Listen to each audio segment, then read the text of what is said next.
নমস্কার, আপনারা দেখছেন সময় কলকাতা। সময় নিউজ নিয়ে রয়েছে আমি সৈকত। চোখ রাখবো বিস্তারিত খবরে। মন্দিরে দুঃসাহসিক চুরি, মায়ের গলার হার চুরি সহ বিভিন্ন অলংকার নিয়ে চম্পট দিল চোরের দল। চাঞ্চল্যকর ঘটনাটি ঘটেছে জলপাইগুড়ি জেলার ধূপগুড়ি শহরের দুটি মন্দিরে।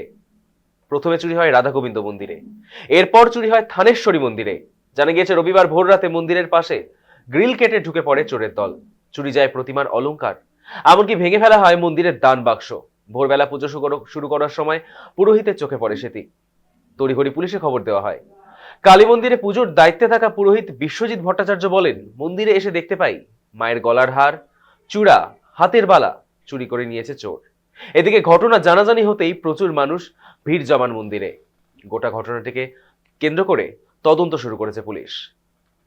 আমাদের সঙ্গে এই মুহূর্তে টেলিফোন লাইনে রয়েছে আমাদের প্রতিনিধি সানি রয়। সানি, যে পরপর দুটি মন্দিরে চুরি কিভাবে ঘটেছে, কি হয়েছে, ঠিক পুলিশের কি পদক্ষেপ? দেখো, তোমাকে জানাবো যে পরপর আমরা সকাল থেকে যেমনটা জানতে পারছিলাম যে পরপর দুটি মন্দিরে চুরি হয়েছে, এবং কিন্তু পরবর্তীতে পুলিশের তদন্তে উঠে এলো যে আরো একটি মন্দির, অর্থাৎ কার্যত ধূপগুড়ির যে টান কেন্দ্র অর্থাৎ মায়ের স্থান, সেই মায়ের স্থানে রয়েছে কালী মন্দির। সেই কালী মন্দিরের পাশাপাশি আরো বেশ কয়েকটি মন্দির রয়েছে। সেই সেই মন্দির সংলগ্ন এলাকাতে রীতিমতো একেবারে গ্রিল কেটে নিয়ে রাতের অন্ধকারে তারা কিন্তু তিন সদস্যের একটি চোরের দল সেখানে প্রবেশ করে, এবং সেখান থেকে কিন্তু একেবারে বিভিন্ন পদে পদে তারা কিন্তু টাকা থেকে শুরু করে মায়ের যে মূর্তির যে অলংকার সমস্ত কিছু কিন্তু চুরি করে চম্পট দেয়।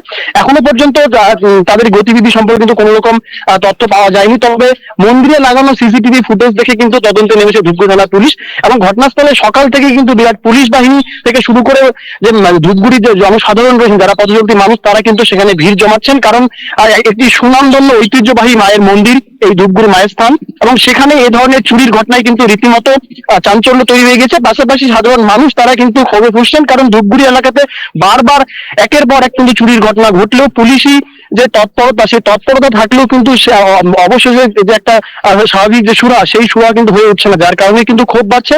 যেমনটা মন্দিরে থাকা দর্শনার্থী থেকে শুরু করে যারা পুরোহিত রয়েছেন, তারা দাবি করছেন যে দ্রুত মায়ের এই যে সমস্ত জিনিসপত্র চুরি গেছে, সেই জিনিসপত্র দ্রুত পুলিশ যদি ফিরিয়ে দেওয়ার ব্যবস্থা না নেয়, তাহলে কিন্তু বৃহত্তর আন্দোলনে নামতে তারা বাধ্য হবে। অনেক ধন্যবাদ সানি। ধূপগুড়ি শহরের পরপর দুটি মন্দিরে দুঃসাহসিক চুরি, তারপর আরো একটি মন্দিরে চুরি গিয়েছে রাধা গোবিন্দ মন্দির এবং কালী মন্দির সহ আরেকটি মন্দিরে চুরি গিয়েছে প্রায় লক্ষাধিক টাকার সামগ্রী।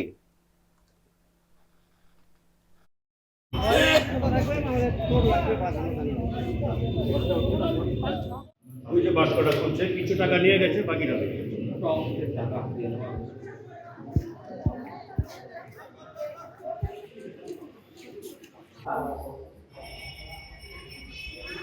মায়ের স্থানে চুরি হয়েছে।